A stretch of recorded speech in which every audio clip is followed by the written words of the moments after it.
So welcome to our third event in the book series launch. We were ambitious with 4 events, and this is event number 3, which I'm so excited that you're here for. And I can see some people that have been in at least 1 or 2 previously, which is so wonderful that you're here for the series launch and hearing so many of the authors that are from many of our books.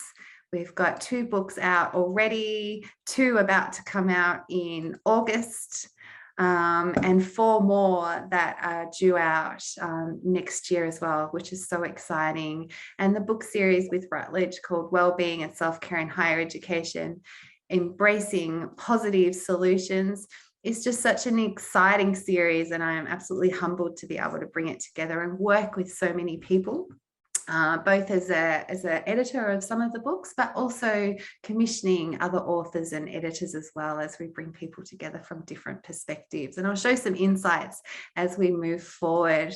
But today's session is an in conversation about identity, interruption and inspiration as scholars who value shifting ways we work. And we're going to hear lots of different perspectives from our panelists today. We've got 2 who are Heidi and Kelly, who sadly won't be able to join us from Finland and the UK, with some various different issues going on for them. So we're sending our love and hope that we get to work with you both in the near future in another events for the book series. But I'm so delighted that we have Bertha, Bron, Kay and Megan here to share various insights about their chapter or chapters in some cases. So we've got a couple of multi-chaptered experiences here. And Jonathan, one half of Research Whisperer, is here as well. He's hanging out in the chat room. So say hello to Jonathan and each other, and very much welcome to use the chat as we go through to share feedback, insights, aha moments as well. All our panelists today will love to see that as well. So before we go any further, I do want to acknowledge the traditional custodians of which the lands we are joining today, and wherever you are located in Australia or within the world. And I also want to pay my respects to elders past, present and emerging.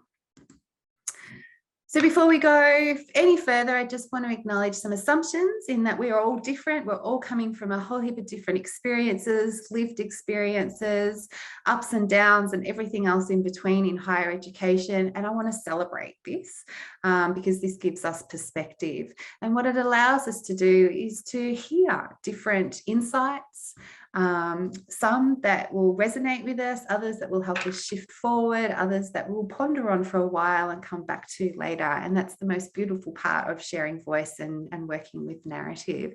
So there's no judgment. We come with beautiful, deep listening, mutual respect and a right to pass in terms of if anything we mention today may trigger you or upset you, please know that it is totally okay to leave this in conversation event. You won't be asked to share, but do know that you've got help and support, and we hope that you've got people in your network that can support you. But if you don't, please do reach out. And we are more than happy to chat with you and to support you. So total mutual respect as we talk about well-being and self-care today. And we really do this as well from a space of courage and curiosity. We're all learning to grapple with our well-being and self-care, but we're doing it in a proactive way to help ourselves, but also to help each other as well. And that's really the premise behind the book series as well, that storytelling, narrative, and in this case for all of our chapters, visual narrative, we engage with multimodal ways of sharing how we navigate working in higher education or studying higher education, and we really honour voice. And in doing that, we really promote the fact that we can learn with and from one another. And that's so important. And one of the visions of putting this book series together was to shift those conversations that we have in secret, or if they felt like they're hidden or they're occurring behind closed doors, to begin to open those doors and to start to talk about self-care and well-being, because they are worthy of our attention.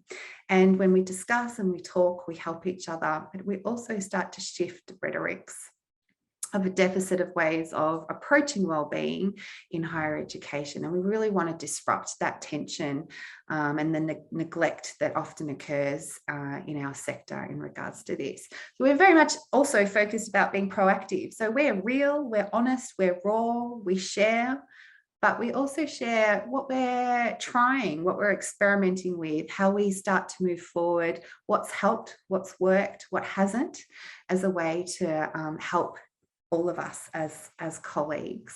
So I'm so excited that we have small insights from authors today.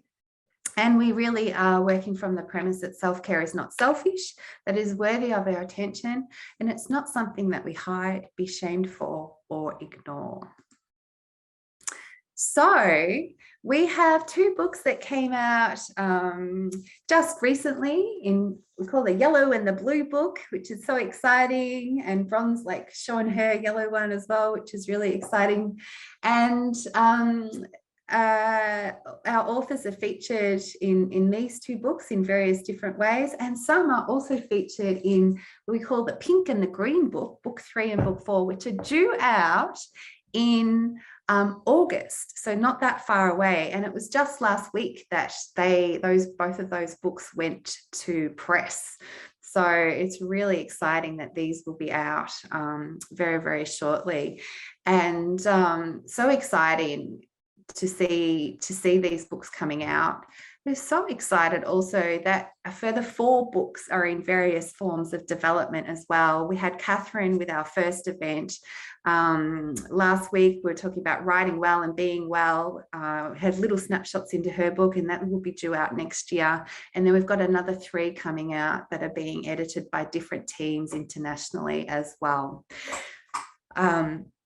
Story, proactive solutions are a big theme. So too bright colors on our covers with our layers, that they pop off the bookshelf, off the tables as well, that we're really, promoting well-being, self-care in higher education in a way that we're full, we're proud, and we are fully out in with the discussion.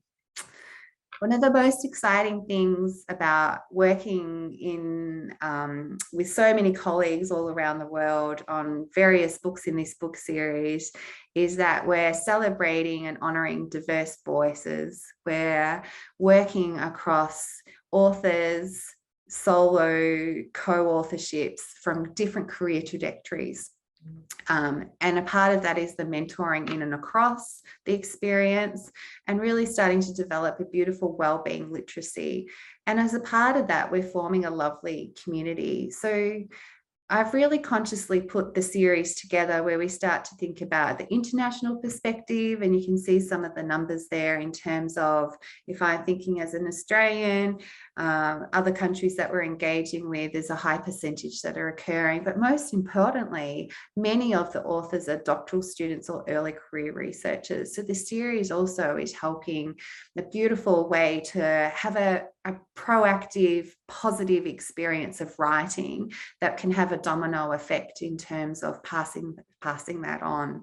And Kay will support this as well in terms of, often when we review, or the reviewer experience is not that positive sometimes with how people write that back to us. So a part of the reviewing process is also peer mentoring, and we've consciously really read deeply into each other's chapters and provided feedback in a way that is constructive, that we can pass on. So it really is, the whole book series on every level has been just a beautiful community that we've consciously thought through what that looks like and what that feels like as we write and share out our stories to the world. So I'm going to stop sharing for a moment. And I'm really looking forward to getting deep into conversation. And I'm just going to collect my the other monitor so I can see what we are doing as I manage everything behind the scenes here. Get my screens to work again. Which is great.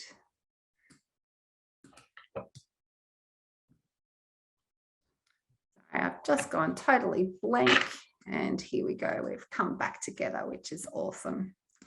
So I want to think about, one of the most powerful and stable forces in operation within organizations is culture. And we know in higher ed, this is incredibly important. And so in higher education, it's no different. And although we have opposing conceptions of the academy and its workers, and there's a need for a cultural shift, some of us are already doing this. Others are carving one's own space as we cultivate an academic culture that embraces the uniqueness of different faculties and encourages individuals to pursue work that is intrinsically motivating. So as culture is crafted, established, maintained, evaluated, interrupted, identity must also be considered. So academic professions and identities have been increasingly diversified, fragmented, and blurred. Identity can also be considered as a construct and negotiated in the everyday. It's not fixed or static, but it's really fluid and flexible.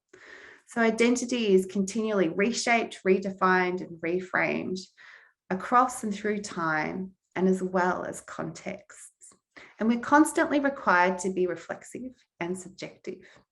So our identity is influenced by social and relational engagement. And we also come to know and evaluate who we are based on how we behave. We produce an identity of ourselves as well with others. And our identity draws strongly from both personal and organizational considerations. And this in itself is complex. As one develops a sense of an academic self, influenced heavily from understanding of the role, contextual influences, peers, mentors, colleagues, understanding of current and emerging situations, expertise, mindset, and imagining what the role is and can be. So our academic identity is forever shifting. And we're going to talk about some of this today in this session. And I'm going to invite Megan, first of all, and I'm going to find you, first of all, Megan, so I can spotlight you, which is lovely. And so, Megan, we've written together in the book series. But yes, which is very exciting. And we've written about our chapter was table chats, and we talked about how we love to write in cafes and how we navigated it during the pandemic. But you've also written by yourself. And in this chapter, I really hope that you'll share some insights with us today about what you've written about, particularly about identity, because you see yourself as an artist first. And I think it's okay for me to say that. And that I'm really interested to see and understand, and for you to share with those that are with us today and listening in future, how you weave being an artist and an academic together. But before perhaps you go into that complexity and sharing a little bit about your chapter, I wonder also if you could share sort of your journey as well, because you're one of precarity for a very long time. Yes. And then finally got tenure, yay, which we were very excited about. So yeah, can you share a bit about your journey? I started lecturing in my specialisation, which is printmaking, in 1996 as a sessional lecturer. Here in Australia, that's what you'd call a sort of maybe an instructor in the US, or like a visiting lecturer in the UK. And in the end, I did it for 15 years as a sessional. And as a sessional in Australia, you work many contracts. If you want a full-time job as a sessional, you work many contracts. So during a semester, you could be working up to 8 contracts, and you're possibly doubling, if not tripling, the amount of contact hours that tenured staff have. So that there's a lot of rushing around in your work life. And, you know, it was all good and great, but it, you know, those ideas about precarity and not having sick pay and leave, you know, only working for a certain amount of the year, for example. I was quite lucky. Some of my contracts actually lasted all the year long. Others were, you know, 6 weeks. You know, so that sort of precarity of going into those spaces where nothing is permanent is one where you have to very much think on your feet, as both as an academic, as an artist, as a teacher. And it was, you know, it was interesting to say the least. And after 15 years, I actually moved into a position of doing research for a Pro Vice Chancellor, which was, again, another really interesting experience. And, you know, that continued on for 4 years. And then I moved on to another space, you know, where I acted in a leadership role, leading an art school. So, you know, all of these different experiences. You know, I've project managed OLT, which is Office of Learning and Teaching, the old Office of Learning and Teaching, and, you know, Australian government grants. I've done a couple of those. But every time we begin again. You begin again in a new institution. You have to reset up your research. If you're professional staff, you have to set up yourself as a researcher in that space, which is particularly interesting. If you're in an academic space, that is, you know, that's an assumed thing. And it allows you to become very easily transdisciplinary. You have to learn a whole lot of different things very quickly, and learn about how academics and professional staff work in universities and work together.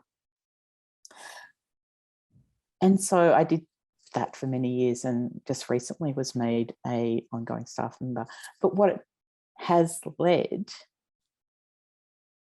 to was an understanding that each time you start again, and you start fresh.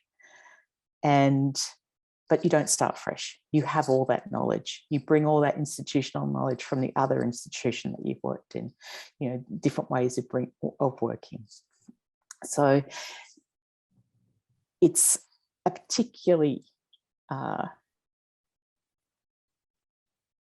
interesting space, I think, to think through how interdisciplinarity actually and transdisciplinarity actually works in action. And the chapter I wrote, just to go back to the chapter, which is called The Feeling of Doing Thinking and the Thinking, Doing of Making Processes, is one that began in my PhD thesis, which I finished in 2018. And I was thinking about how we think about knowledge as we are making.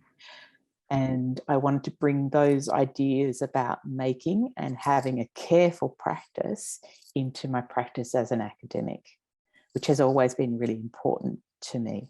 And to understand that as an artist, I can be a researcher and I can be an academic all at the same time. So, and the chapter that I've written is a speculative thinking through artwork and theory. And that's one of the joys of writing chapters in books that you edit, Narelle, is that there's this freedom to think about things that might not necessarily particularly I don't think I would have written this chapter for any other book, in that sense, that it is very much how the visuals work in the chapters, how they inform the text, and how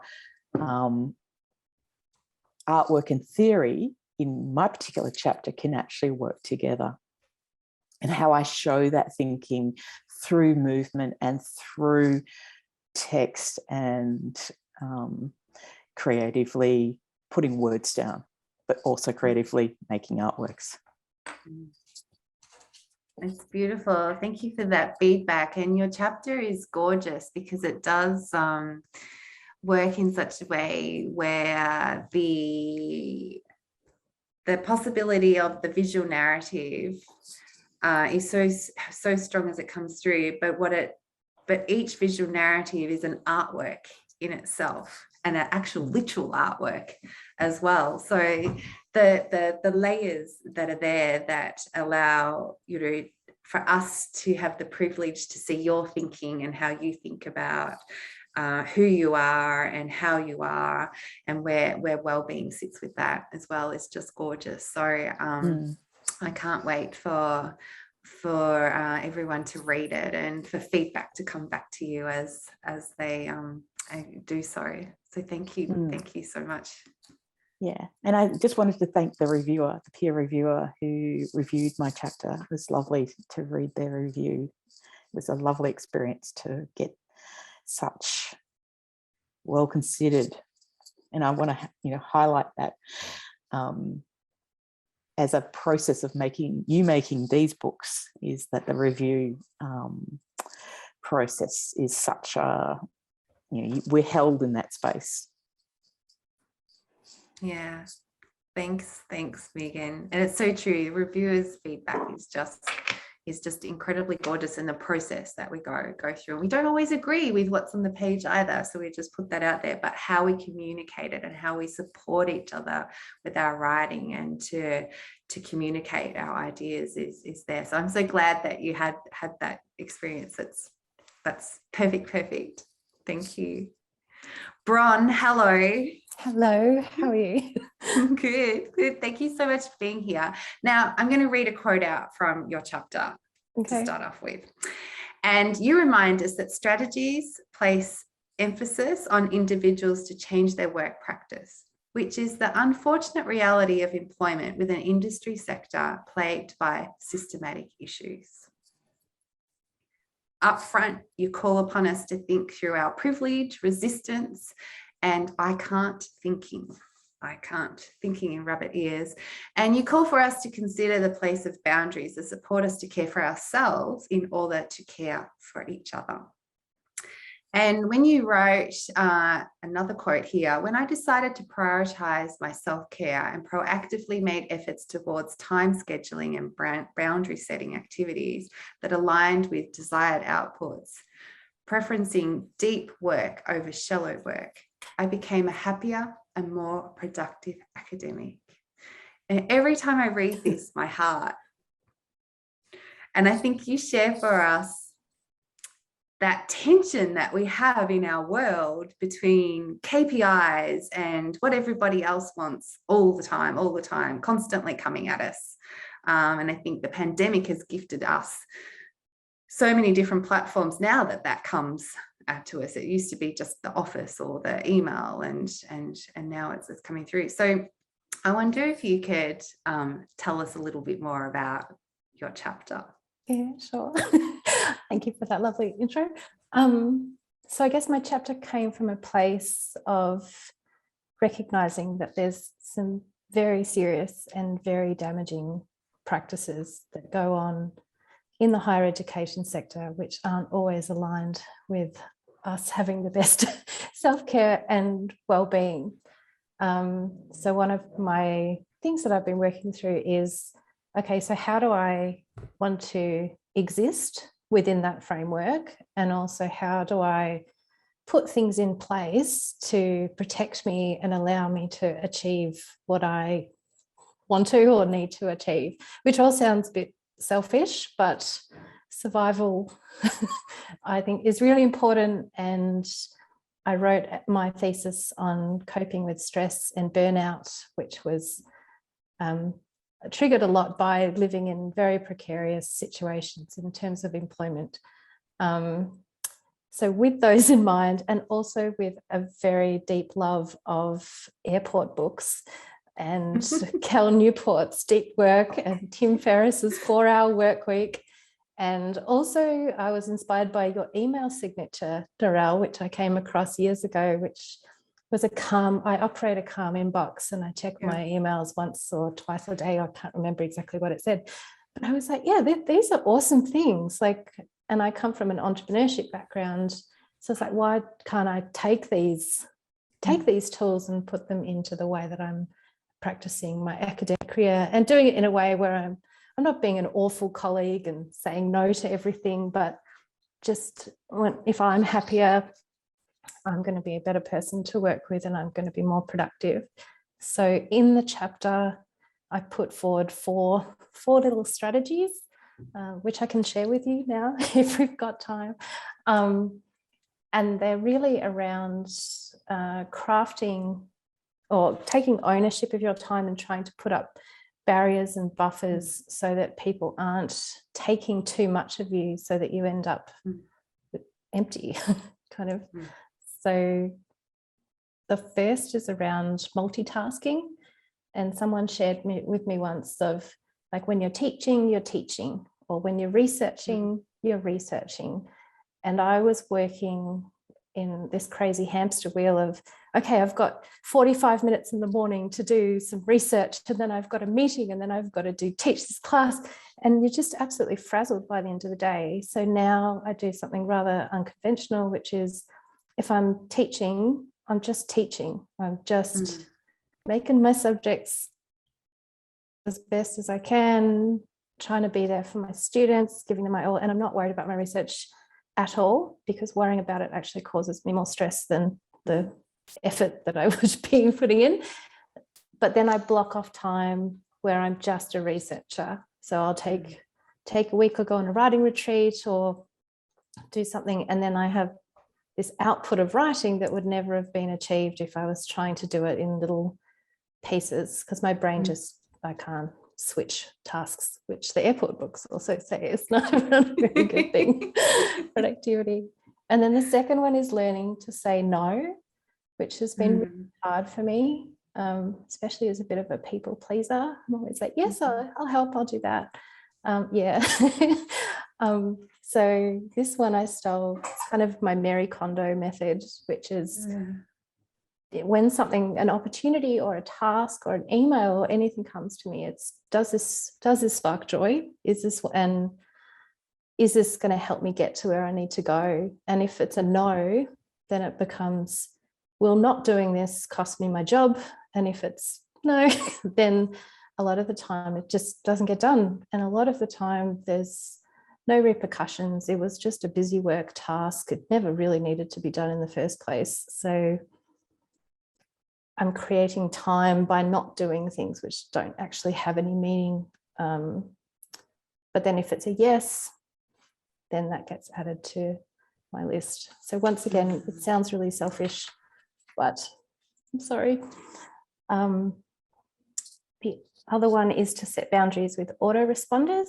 So I hear a lot of people, and I used to do this myself, you take leave or annual leave if you're in a position of privilege where you're in a full-time role where you get leave, then you'd come back with hundreds of emails and your work goes right up. So in the book, I actually give some examples of autoresponders that I use, which they're a bit passive aggressive, but people who know me know that I'm not necessarily like that. But they kind of just say, look, I'm on leave.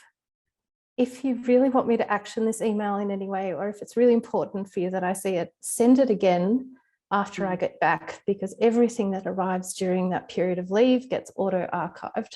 And I've been doing this for years, never had a problem with it. There has been no dramas. I've never missed anything that I know of. And it means when I get back, I can reset and keep going rather than being overwhelmed by my inbox. And the last thing, if I've still got time, please cut me off if I'm talking too much. Go for it. Is just trying not to engineer my own hell. So, and this becomes really a question with respect to teaching. Yeah. So I get it, well, we all get a certain number of minutes and hours and whatnot to say, do our marking. So when you're designing assessments, don't create assessments which are going to then blow out the time that it takes to do it, because you're just creating work for yourself. So try to engineer subjects so that the marking that is going to come out at the end of it is reflective of how much time the university allocates me to do that marking, and not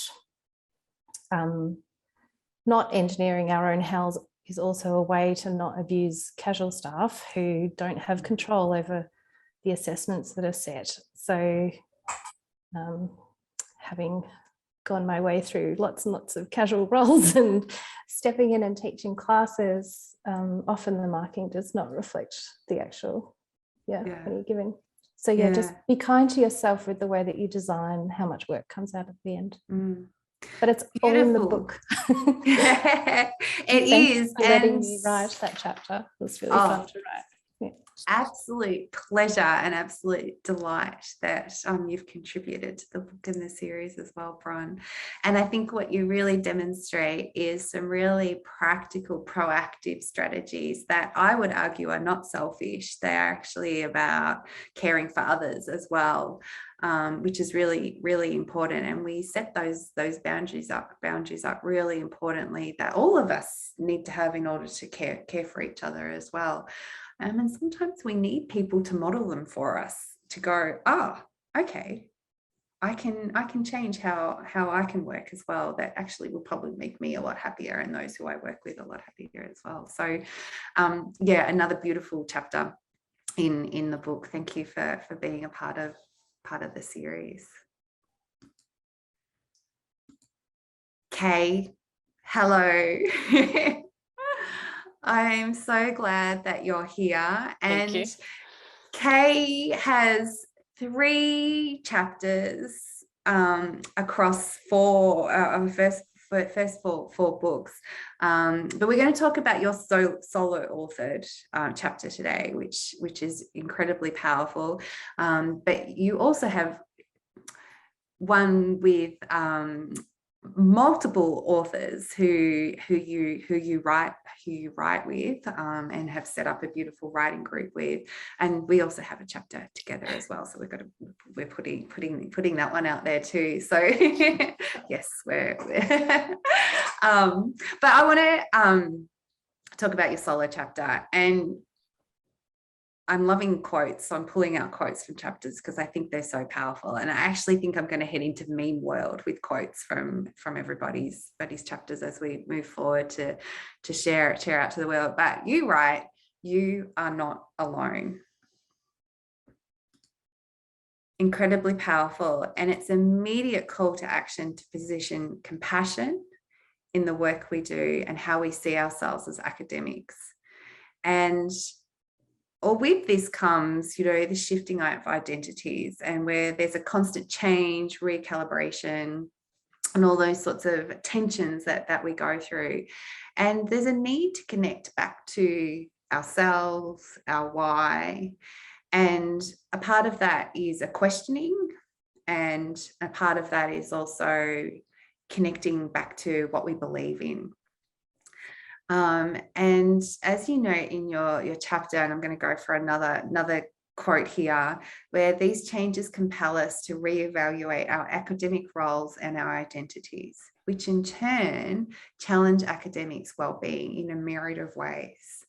And throughout your chapter, you are incredibly personal, vulnerable, and raw, but in such a respectful, gorgeous, delicate way that I think will resonate with so many people. So thank you for writing this chapter, because I think all of us need it.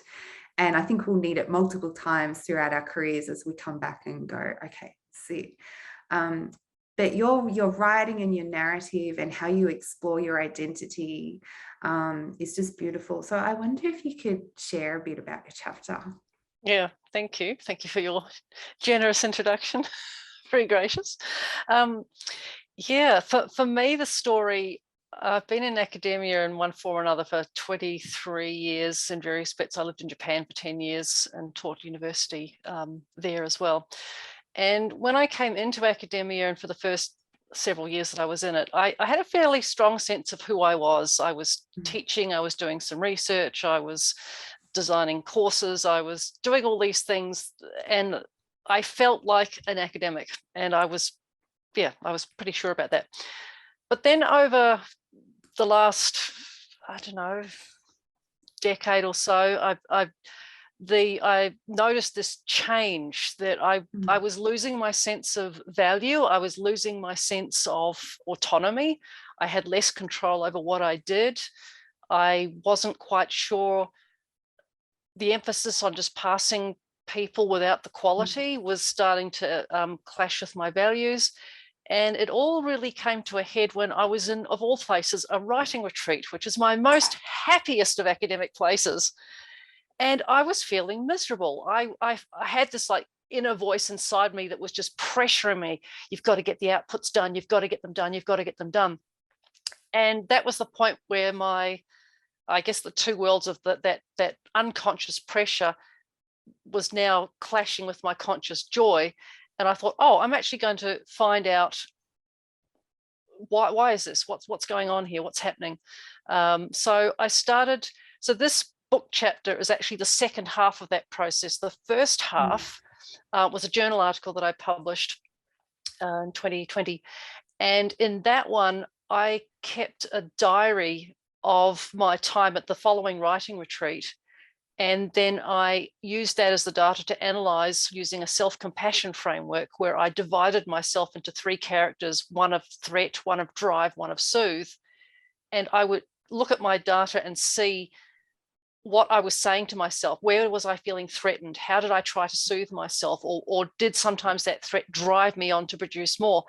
And the three characters within myself, it was quite a dialogue, and it was very, very revealing how much of what I'd internalized in my mind had come from these neoliberal values. And so for those of you not sure about what that is, the neoliberal kind of perspective is, instead of seeing education as for the public good, they're seeing it as a commodity, and it's got to compete for business and fees and funds and things, and that classes get standardized and interfered with from the top, so academics lose their autonomy.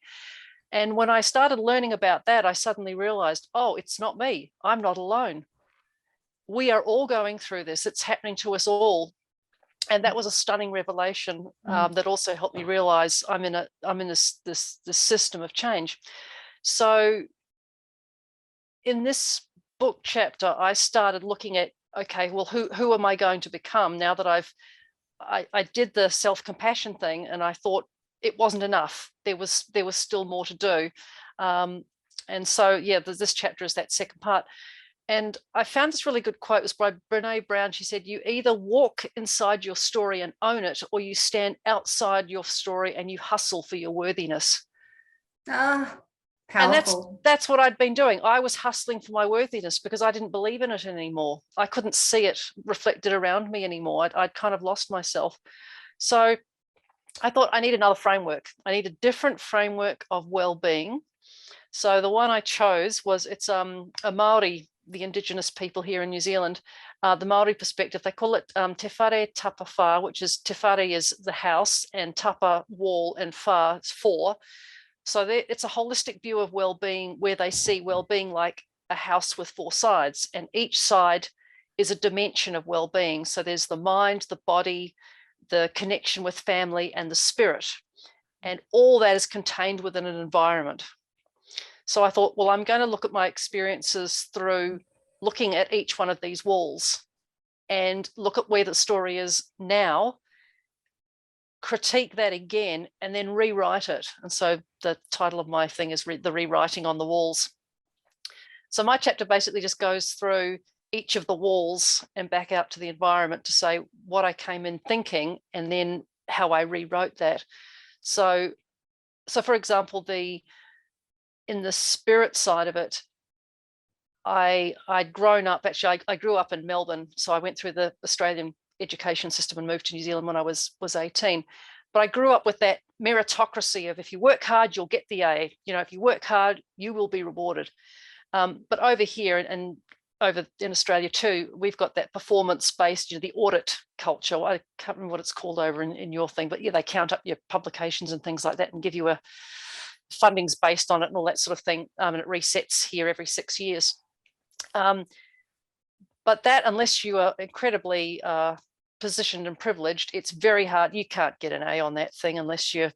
So to me, that felt like failure. I thought, I can't fail. So in the first part of my journey, I thought, okay, let's be self-compassionate. It's okay to fail. Doesn't matter. It's okay. So that was the story coming into it.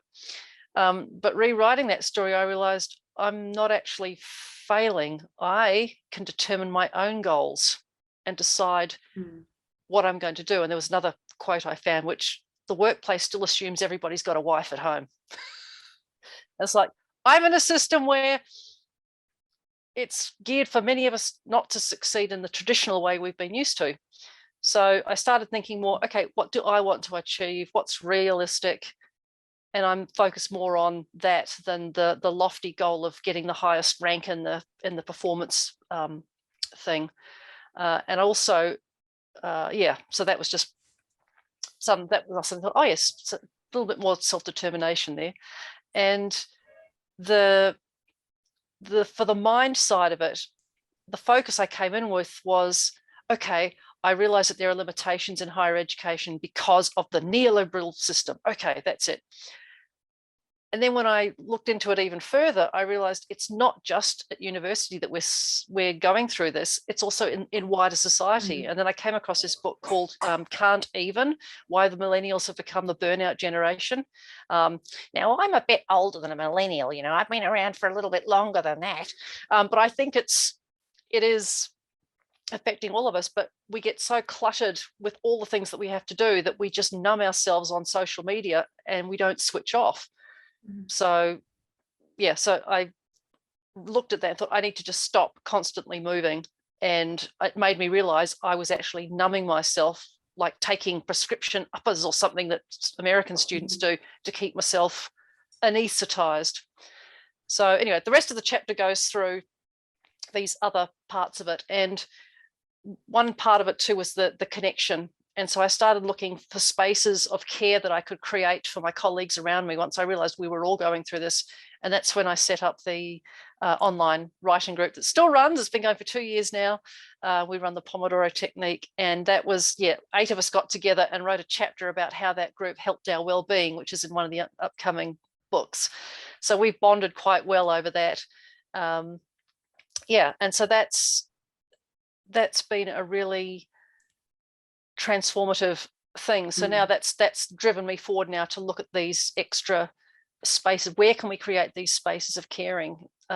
Because if we can do something about that, while all the higher management are busy doing their budget bean counting and all that sort of stuff, we can actually reach out to each other and form these communities so that our lived experience of our day-to-day academic stuff is with support and caring. So yeah, that's kind of what my chapter's about. It's the wider self-care around us, the community self-care and caring ourselves. And like you said at the beginning about your identity, it's ongoing, it's fluid, it's in relation with others. So if I can be part of that process and help others to get there as well, that's what I'm doing. And I'm also now mentoring early research that they're not early career, but they're new to research, people who've just come into a lecturing role. And so now offering mentoring for them through a publication. So there's so many ways we can reach out to the people around us and offer what we have. So read all about it in the lovely book. Thank you, Kay. Thank you so much. And beautiful chapters coming through and incredible insights into how we work individually and collectively to help each other. So thank you so much for being a part of the series. Bertha, hello. Hello. And for a moment there, we had one of your cats joining us, which is we all resonate with.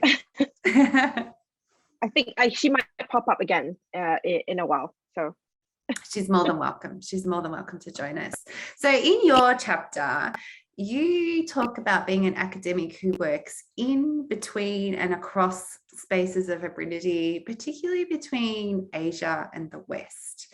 And you know that the process has really been a challenge between working between home country after you studied and trained away, and then coming back again, and the complexity that comes with what's revealed into navigating the cultural differences, and navigating also the constant renegotiation of academic and cultural self. And that in order to do that, you really have to balance self-care. And your chapter is really revealing, because you really tell us about the tension between being true to yourself and navigating what's expected or what's assumed or what's inferred, which happens so much in the world that we work in. And then it's also the tension of navigating the negotiations of what you call the in-betweenness of Asia and West. So it's an incredibly powerful chapter, and I wonder if you could share with us some insights into the chapter, and particularly that need to be aware for yourself. Thank you for that really lovely introduction. And I think that chapter stemmed from my own sort of experience of kind of starting my academic career in the UK, kind of post PhD, and never really having any plans to move back to Asia. But because of precarity and because of the whole kind of situation in the UK, I made that decision to sort of move back to Asia. And I was really struck by the fact that when I announced, majority of people were telling me, oh, you know, that's really great because you're moving back to where you came from. And I was just there thinking, actually, it's not, because I've never worked in Malaysia. I spent more than half of my life at that point, more than half of my life away from Malaysia. I don't even really know kind of what my sort of native culture is, because it's so mixed. It was something that I never really thought about, because I was so used to working in a space where you know, I was the only Asian a lot of times. My background is in media and cultural studies, and I specialize in fan and celebrity cultures. And for a long time working in the UK, I was, you know, going to conferences where I was the only Asian. And that was my comfort zone in a sense. So moving back to Asia meant that I was leaving that comfort zone. I was leaving my peers, my mentors, who were all sort of based in the UK. And then I had everyone who was basically telling me it's a good thing because you're moving back to where you come from, where I myself wasn't even sure where I was coming from. And what my culture was, basically. I mean, it says Malaysian on my passport, but I don't really feel Malaysian, because growing up in Southeast Asia, you have, you know, you're exposed to so many things. We travel so much, we have family connections everywhere, and I wasn't really sure where I was and where I belong in a sense. So when I kind of moved back and started work, it was a huge sort of learning curve to get used to, because culturally everything, you know, everyone was telling me, oh, you know, you're no longer working in the UK, and there's no much, you know, you already have a PhD, why are you working so hard? So there was a lot of microaggressions that was happening at work as well, and part of it was a lot of people who were kind of telling me, can you speak more locally? And I was like, you know, how do I speak more locally? Because this has always been a way that I speak. And then I'll get people, you know, being asked to go to someone's office, someone who's been around a lot longer in the Sarawak campus than I have, and telling me, you know, you shouldn't behave in the way that you have. And I was like, how have I been behaving? You're very Western. I was like, what is this concept of Western? Because I can't tell. And I've always sort of worked from the sort of space of in-betweenness. And there was a lot of all these sort of, you can't, you know, ask the students to identify yourself, you know, with your first name, because this is not our culture. You can't be friendly with the students because they're going to misunderstand, the way that you're approaching them. You can't teach them this way. You have to be really serious. You can't teach them about politics. You can't talk about all these things. And be less you. I was literally told, kind of be less you. And it was a huge struggle. And for a long time on my Twitter, I actually have on my bio, it says culturally displaced. Because the only time I was feeling at home was when every year before COVID, I would go back to the UK, I would see my friends, I would be at conferences. And that was the only place where I felt like I was at home, because I was speaking in a language that people understood. And I was also able to kind of speak in the kind of language that people expect me to speak in. I remember a colleague, I was asked to do a guest lecture when I went to Melbourne. One of the first times I went to Swinburne, Melbourne, I did a guest lecture. And I had half the Department of Media and Communications who were there, and they were very, very supportive. And one of my colleagues who'd come with me from Sarawak then came up to me and said, "You're very different when you're in Melbourne. Like, you speak in a completely different way. And then the language that you speak in is completely different." And I recognized that, and I realized then that she didn't mean accent or anything. It was just the kind of the terminology that was using was more academic. And she's like, "But you're not like this when you're in Sarawak." And and it's so different. And this is so, you're so relaxed when you're here. And I felt this was one of those things that's always commented on when people ask me, how does it feel like to move halfway across the world and basically leave everything that you're familiar with, leave your friends behind. And then to kind of deal with people who are then constantly asking you to be less yourself, less outspoken, don't have an opinion about every single thing. So a lot of all these microaggressions, I suppose, technique or strategy to this sort of self-care. And I think when I met you, Narelle, we spent so much time talking about this, was actually for me, for someone who sort of built my entire, I suppose, academic career on friendships based in university, I was faced with the kind of reality that I have to find friends and a social circle outside of the university. And I found it in a coffee shop, a cafe that was, about 5 minutes away from work. And for the first sort of before COVID, I spent literally sort of more than half of my time, if I wasn't teaching, literally working and writing from that space, that coffee shop, because friendships grew out of there. And these were people who were more willing to listen to, the thoughts that I have, the research that, I was going to do when I was invited to do, kind of 2 keynotes back to back at conferences. I was so worried, and, it wasn't my work colleagues who were encouraging me to go and do it. Because it was the craziest thing I could have possibly done ever, but it was actually friends from that, that I've made, owners of the coffee shop, who told me, if you don't do this, you're going to regret this. And, you've done this and you'll be able to do this. So why aren't you doing it? So, it's that essence, I think, of finding a social circle and realizing that, like everyone else, I need to look after myself.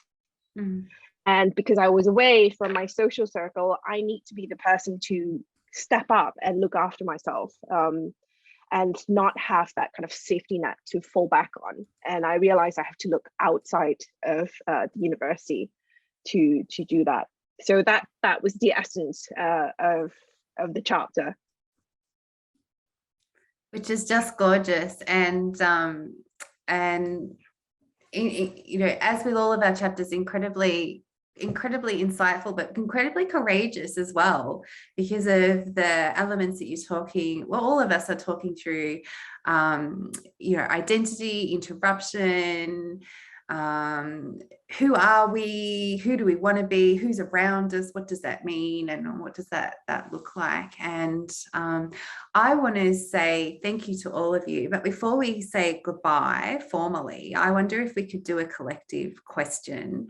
And one of Kay's talked about Brené Brown, and I think this is one of the things we nerd out on about Brené Brown together, is that Brené has this beautiful quote where she says, "Curiosity is the mother of all rumble tools. Curiosity is an act of courage and vulnerability." where has your curiosity led you? What have you discovered? What have you learned? And I want to ask all of you for a quick whip around with 5 minutes before we say goodbye, is that could you share one insight to inspire us to be courageous when it comes to our positioning of well-being and self-care? And I don't know, who wants to start? I can start. Okay. Okay. Oh, Megan, go for it. Well, I was just going to say sticking points. You know, those moments when you go, oh, that's not quite right. You know, what is it that you're responding to in that moment? You know, noticing those things where you just go, oh, the sigh happens, and you know, the intake of breath, and it's that noticing your response to a situation, and you know, thinking through, how do I want to respond to this? And I think in that moment, to be able to respond in a way where you can just go, actually, I don't have to deal with this at the moment, or this is going to be a big one. It's going to take a bit more of, you know, what I've got at the moment, you know, and being able to acknowledge that. Yeah, nice. Courageous. Really great tip. Okay, Kay. Okay. Yeah, my I guess parting advice would be, tell yourself you're doing a good job. You determine whether you're doing a good job. Don't wait for the system to tell you, and reach out to others and tell them they're doing a good job. Help them to do a good job, because then they in turn will help you. And I think another book should be called Bertha's Coffee Shop. I have been to this coffee shop in Sarawak multiple times, and I can concur that it is very, very conducive for great conversations and being well-rounded. So yes, I think, and we've had great research conversations there too. So I think many good things come from this coffee shop. So I suppose I can go next. The name of the coffee shop, by the way, is Earthlings Coffee Workshop. So for anyone who you know ever comes here, you're more than welcome to get in touch with me. I think, you know, kind of curiosity, I would say never ever be afraid to do something which is completely different from what your peers are doing and what people expect of you, because that will open up your eyes and your, you know, kind of your eyes to the world. Basically, I think a lot of us are always afraid that, you know, if we do something different, we're not going to get the support. And I think, you know, that shouldn't stop us from doing great things. Yeah, beautiful. Okay, I Bron. have the courage to go last.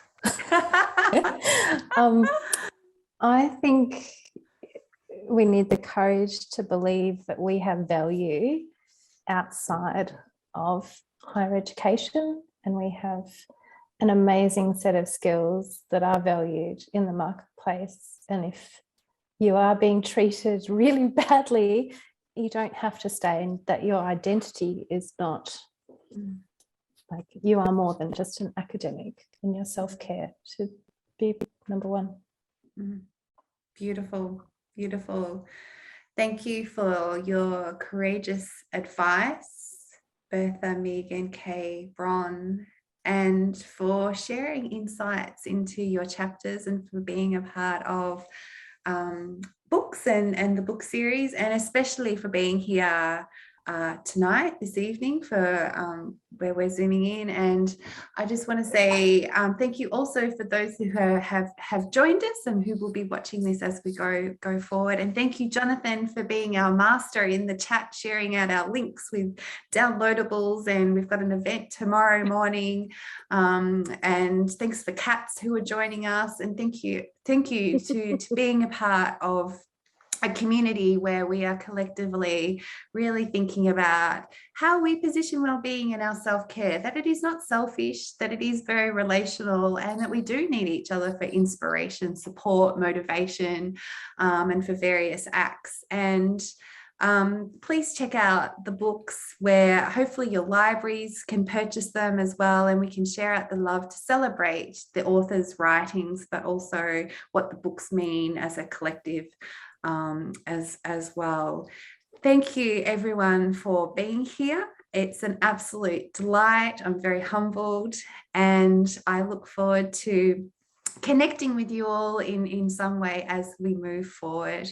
But particularly a special thank you to Kay, Bertha, Megan and Bron for being here for this In Conversation event. Thank you, everybody. I'm going to say goodbye. Thank you. Thank you, Narelle. Bye. Thanks, Narelle. Bye, everyone. See you later.